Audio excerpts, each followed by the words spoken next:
The Giant's Causeway on the Antrim coast is an impressive and wondrous location. As its name suggests, this place is rich in ancient stories passed down generation to generation. This is your guide to those myths and legends, so prepare to be transported back into a more heroic and magical age, for today we walk in the footsteps of giants.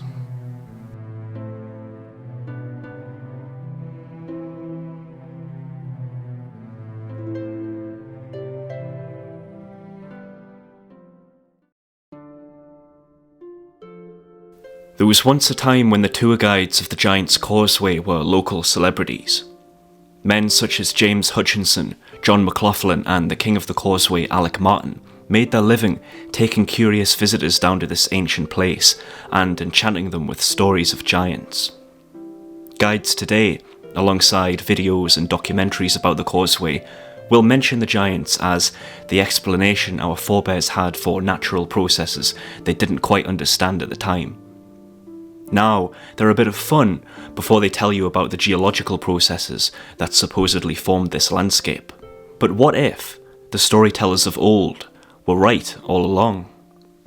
When the president of the Geological Society of Glasgow visited the Causeway and took a tour in 1876, he expressed his frustration at the guides and their silly yarns. It would be an improvement if guides could be brought to describe natural appearance correctly and to omit the senseless jargon about giants. But in the spirit of the old guides, I'm going to omit the geological explanations of the Causeway.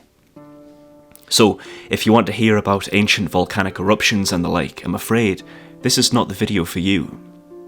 I'll be telling you the main story associated with the Causeway's creation, as well as the lesser known version. And afterwards, I'll be showing you the spots where the giants left their marks, and where you can find them.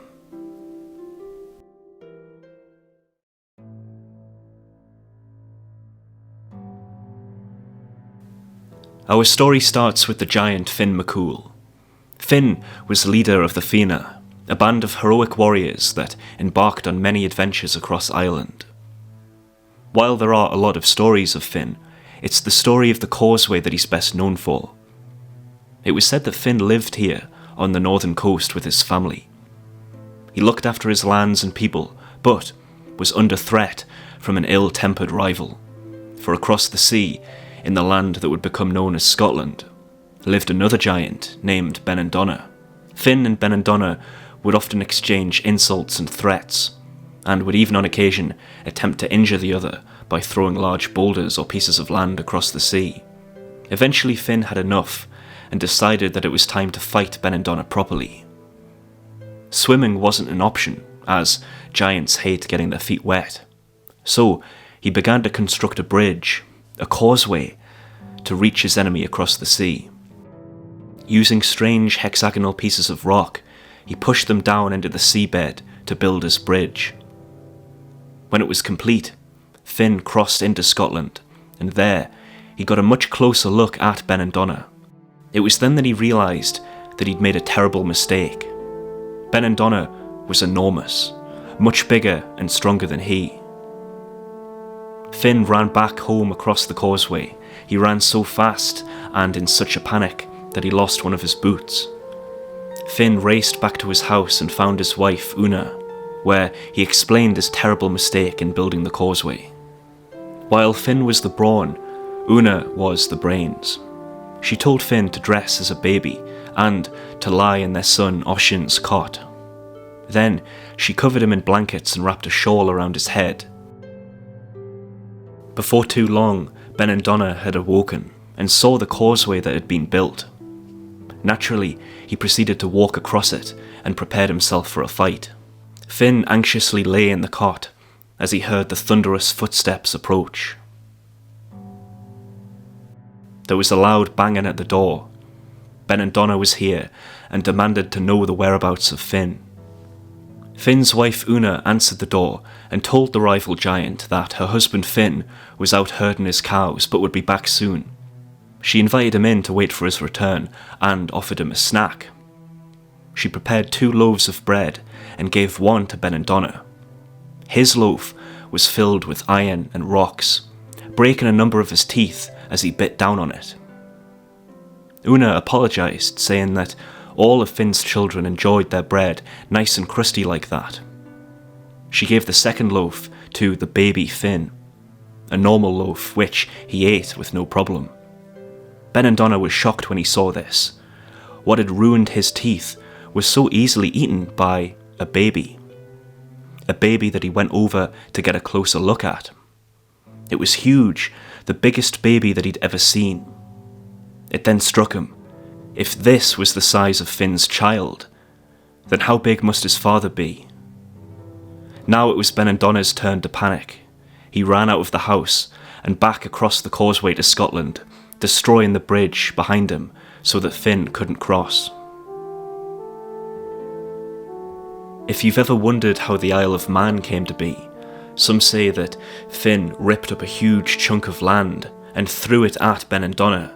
It missed and landed in the sea, creating the island. The hole that the land had left was then filled with water, and over time became known as Loch Ness.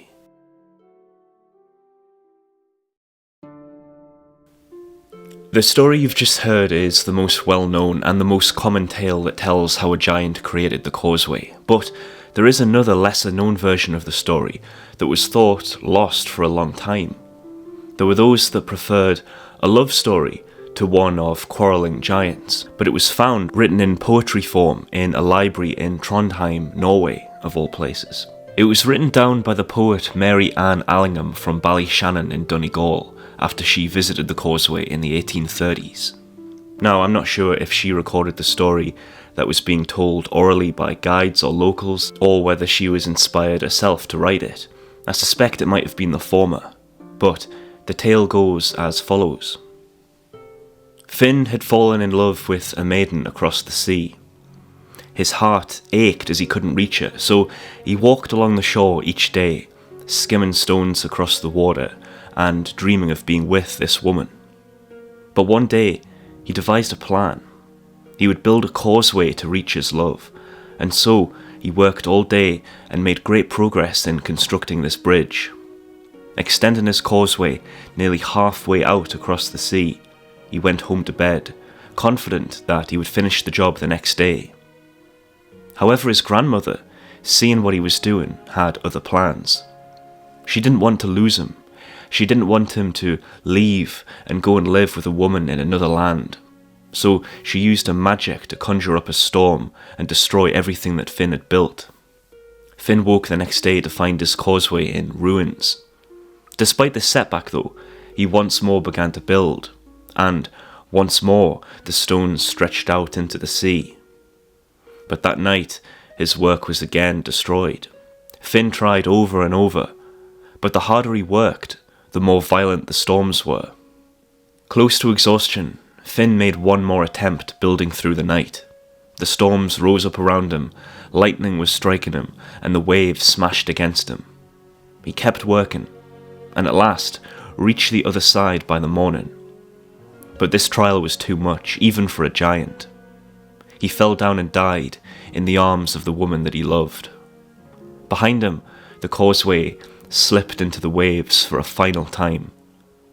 Finn's grandmother climbed to the top of the headland to see what had happened, and, horrified by what her magic had done, she turned to stone, where she remains to this day.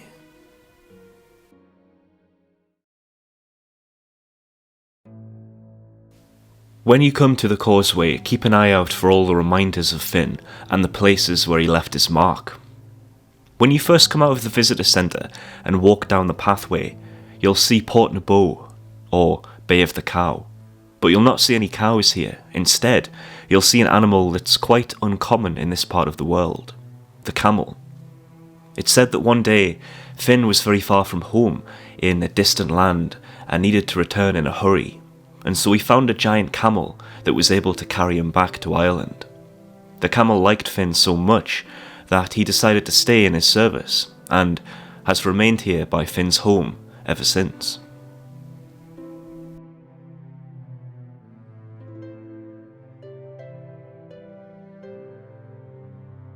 After seeing the Camel, we're going to head through what's known as the Windy Gap before we come into Port Ganny, the sandy bay. And here we can see the stooped figure of Finn's grandmother heading up the Stuken's headland. Clearly she was somewhat smaller than her grandson.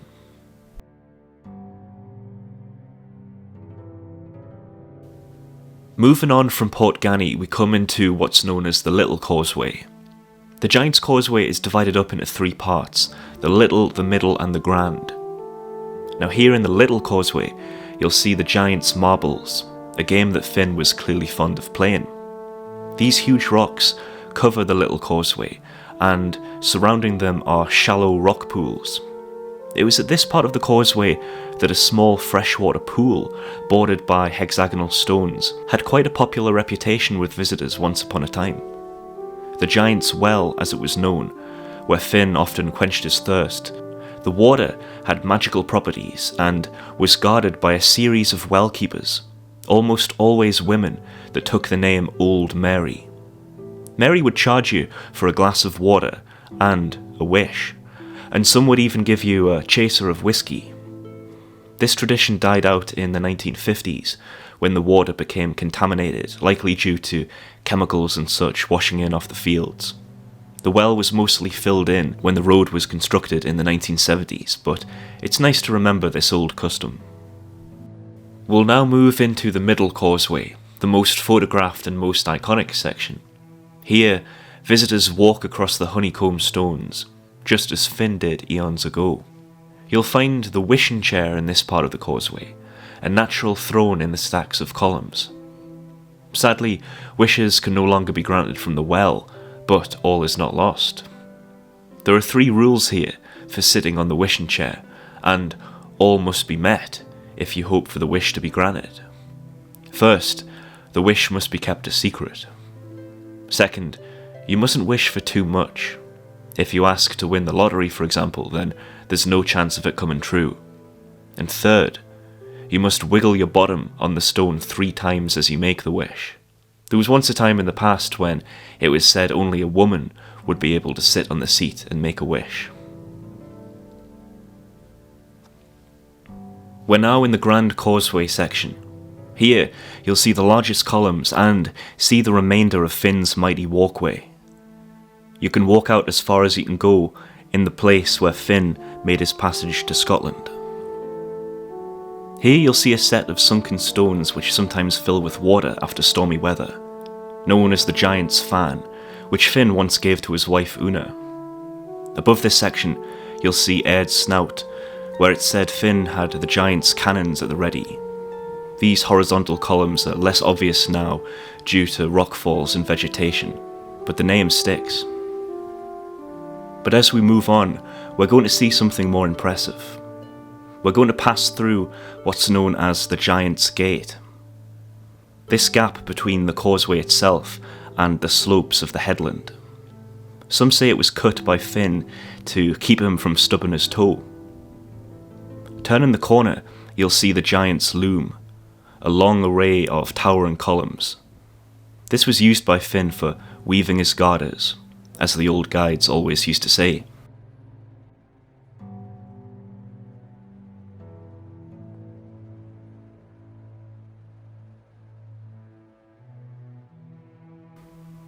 On this side of the Giant's Gate, we find ourselves in Port Noffa, meaning the Giant's Bay.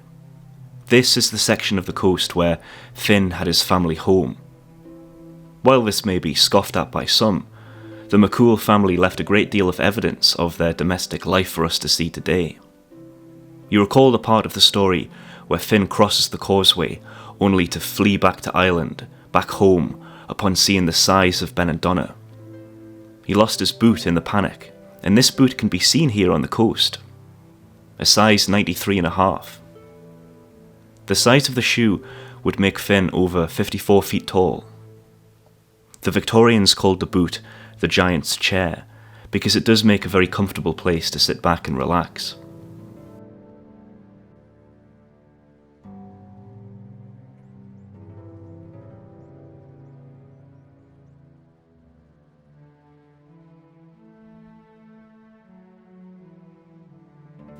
From this area, you can get a look at the giant's chimney stacks, marking the location where his hearth must have been. Sadly, in the last 100 years, a section of the chimneys has fallen down, but you can see the chimney stacks from most points of the causeway route that we've walked. From here next to the giant's boot, we can see another impressive stacking of rock that overlooks the bay. This is the giant's organ. The Reverend Canon Hugh Ford visited the causeway in 1928 and said the giant who made that organ for his diversion had a great idea of music. Finn used to play music here, and some say that if you come here to this spot alone on Christmas morning, you can hear the sound of his organ music being carried in on the wind.